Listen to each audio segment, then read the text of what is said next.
नमस्कार। ज्ञानवर्धकी चैनल में आपका बहुत बहुत स्वागत है। आप देख रहे हैं महाभारत के संवेदनशील प्रसंगों को एपिसोड के रूप में। पिछले वीडियो में आपने देखा होगा कि गांधारी के दासी का पुत्र युवत्सु के मन में अलग अलग प्रकार के आज विचार आ रहे थे। आजकल उसके मन में दुर्योधन के प्रति तिरस्कार का भाव उत्पन्न हो गया था।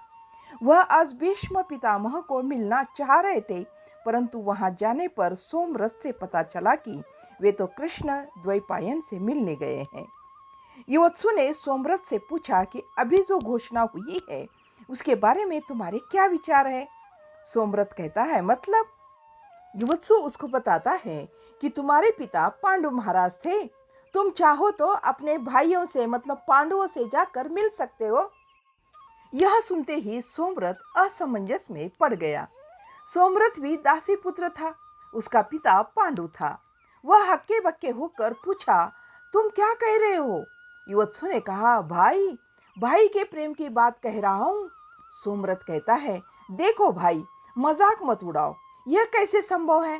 पांडवों को तो मेरा परिचय भी नहीं, उन्होंने कभी मुझे बड़े भैया कहकर पुकारा भी नहीं। युवत्सु कहता है, उन्होंने सोचा होगा कि यदि ऐसे पुकारते तो कहीं तुम धर्मराज की जगह अपने लिए राज्य न मांग बैठते। सोमरथ कहता है कि दासी के कोख से जन्मा मैं क्या कभी राज्य की मांग कर सकता हूँ। युवत्सु, क्या तुम्हारा आज उपहास करने का विचार है क्या। युवत्सु ने आगे कुछ नहीं कहा।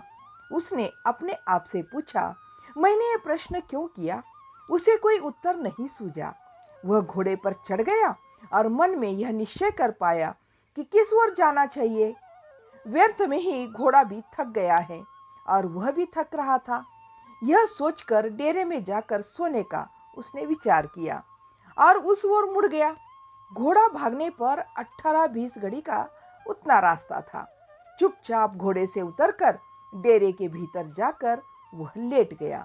उसे जल्दी ही गहरी नींद लग गई, परंतु थोड़ी देर में ऐसा लगा मानो अंधेरे ने भीतर से घेर लिया हो।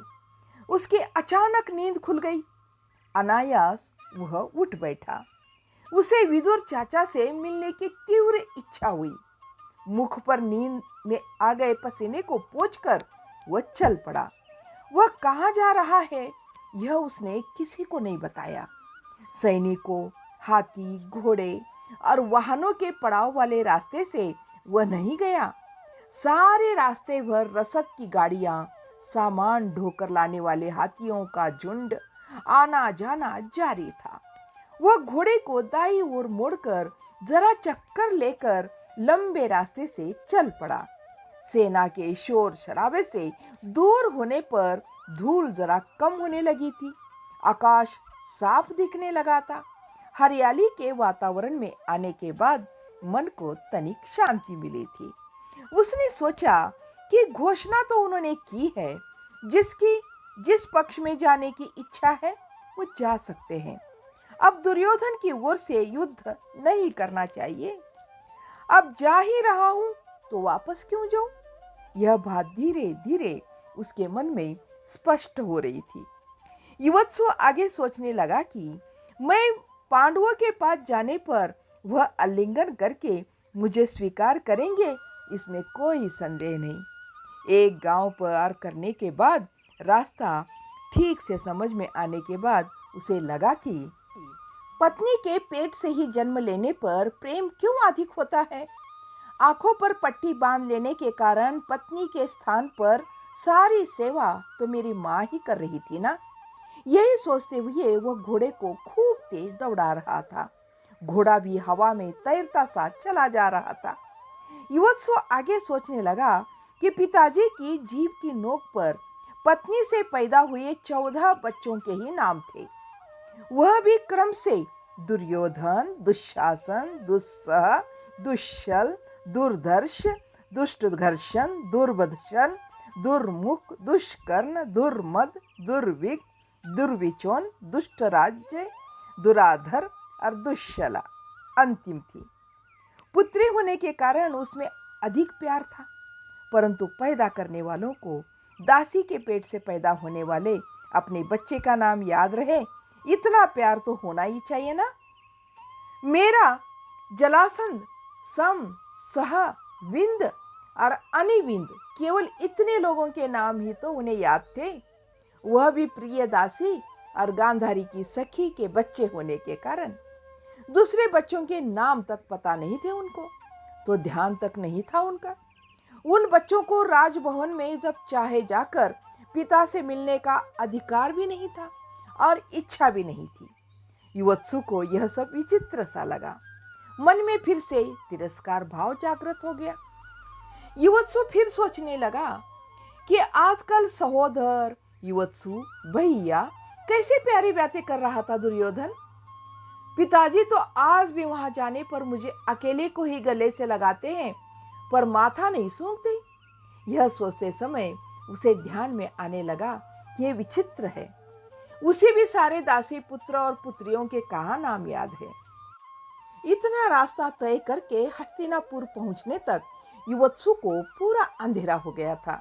नगर के सारे लोगों को अब सोने का समय हो गया था। उसने सोचा कि एक ढंग से यह अच्छा ही हुआ।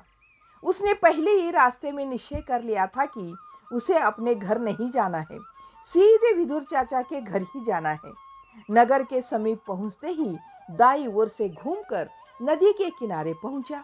हल्का सा अंधेरा हो गया था। घर से नदी की ओर उतरने वाली सीढ़ियों पर दो लोग बैठे हुए दिखाई दिए। वह समझ गया कि एक विदुर चाचा जी और दूसरी कुंती ही होंगे। कुंती सदा नदी के किनारे अथवा नदी को देखती हुई घर की ओसारे में बैठी रहती है। चाचा जी रात को जल्दी नहीं सोते, नदी के पास बैठे रहते हैं। पास बैठे रहने पर भी दोनों मौन रहते हैं। चाचा जी तो स्वभाव से ही मौन रहने वाले हैं। कुंती भी इन दिनों वैसी ही हो रही है। चाची सो चुकी थी और बेटे, बहू, पोते, पोतियों के सोने का समय हो गया था। यही सब सोचते हुए घोड़े से उतरकर उसे वहीं बांधकर जब सीढ़ियां चढ़ रहा था, तब चाचा ने पहचान लिया। युवत्सु कहकर उठकर वह सीढ़ियां उतरने लगी, मानो उसका स्वागत करना चाहते हो। युवत्सु ने तेजी से आगे बढ़कर पहले चाचा और बाद में कुंती को नमस्कार किया। चाचा ने ही पूछा, सीधे युद्ध शिविर से आ रहे हो? युवत्सु ने मन ही मन सोचा, चाचा जी को सब पता रहता है, सब प्रकार की सूचनाएं मिलती है। वैसे सूत और निम्न वर्ग के लोगों के प्रति वे बहुत आत्मभाव रखते हैं। कुंती ने उसे रसोई में ले जाकर बचा हुआ खाना परोसा। वो कुंती को बहुत दिनों के बाद देख रहा था।